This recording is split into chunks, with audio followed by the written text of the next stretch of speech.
if you just ran the command sudo apt update and sudo apt upgrade -y, and you're getting the repository is not signed error, don't worry.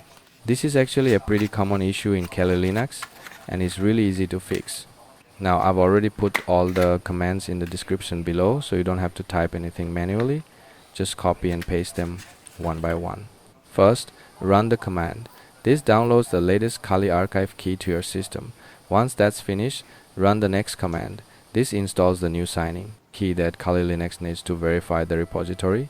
If your terminal asks whether you want to overwrite the existing file, simply type Y and press enter.